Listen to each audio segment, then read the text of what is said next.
संतोषी माता की जय।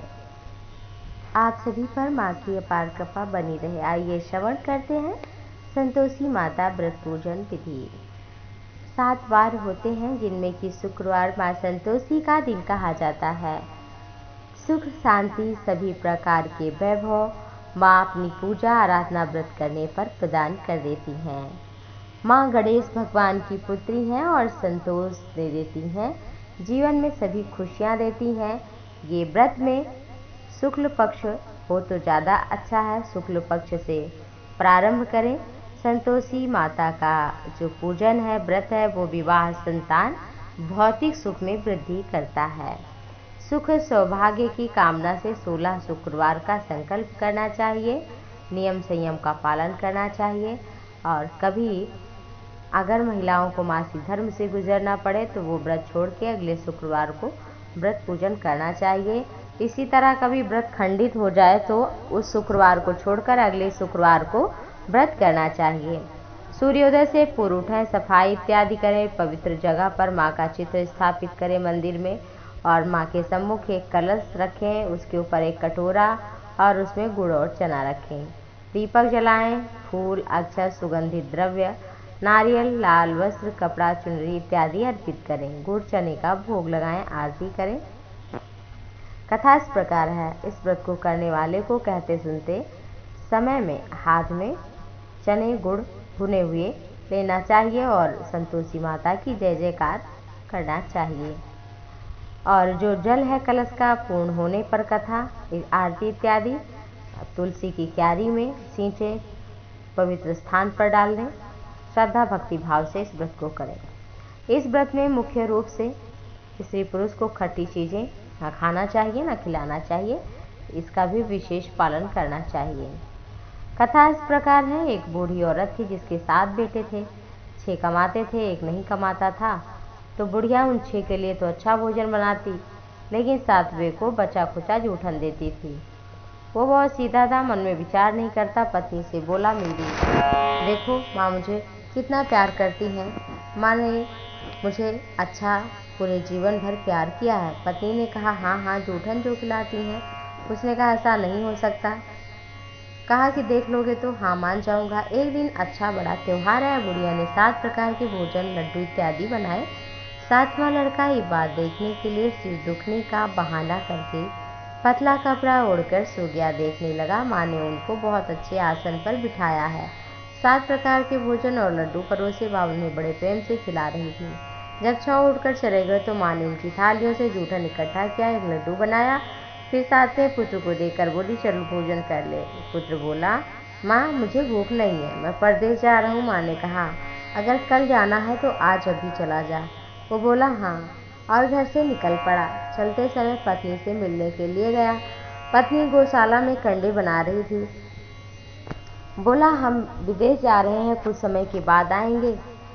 तो पत्नी ने कहा, हाँ हम ईश्वर के सहारे रह लेंगे। इस पर लड़का बोला, मेरे पास कुछ नहीं है, ये अंगूठी है, इसको ले लो और अपनी भी कोई निशानी दे दो। पत्नी बोली, क्या है मेरे पास? ये गोबर से सना हुआ हाथ। तो उसी से छाप बना दी उसके पीठ पर। वो लड़का चल पड़ा। ऐसा कहते हैं इसी कारण विवाह में पत्नी पति की पीठ पर छापा बनाती है। चलते समय वो थोड़ा दूर देश पहुंच गया। एक व्यापारी की दुकान दिखी, वहां जाकर बोला, भाई मुझे नौकरी पर रख लो। व्यापारी को भी ज़रूरत थी।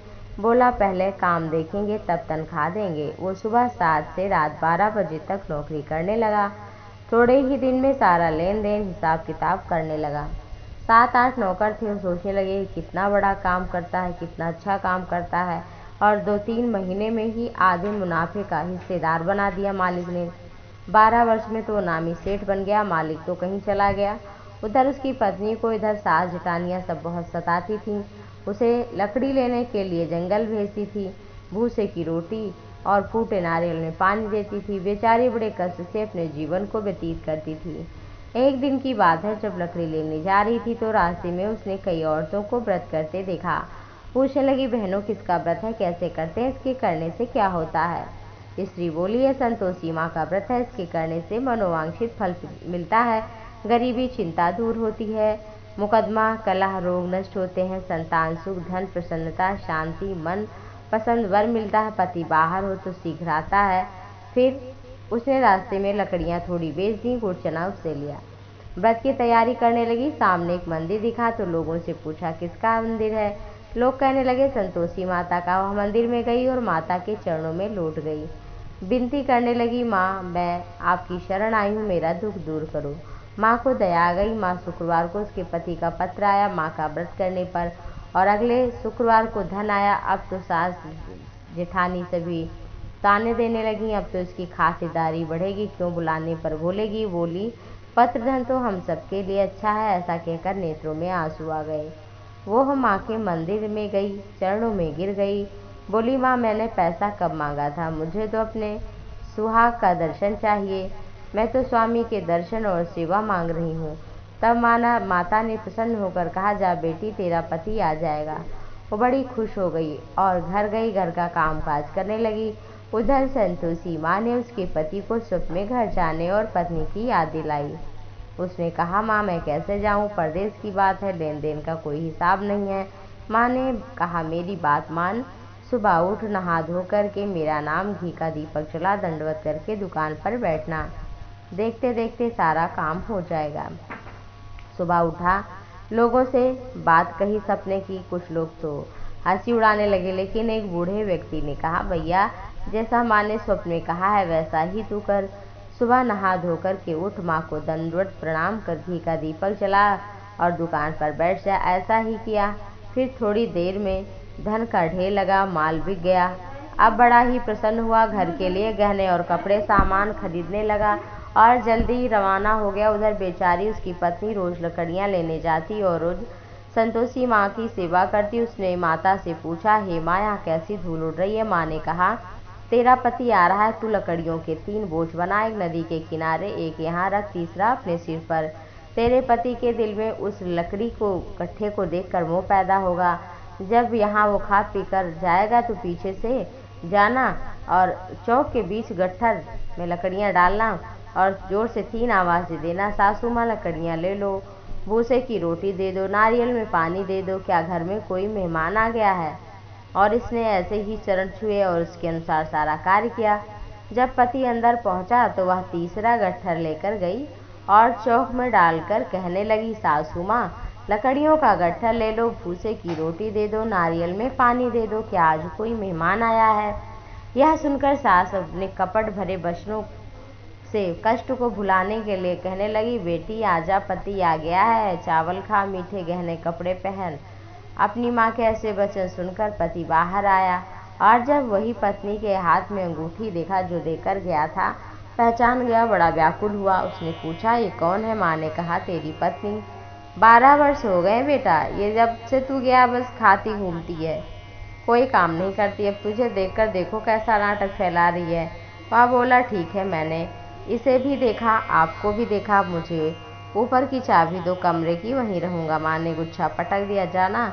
और वो गया ऊपर, राजा के समान ठाट बाट वाला बन गया, सामान जमाया।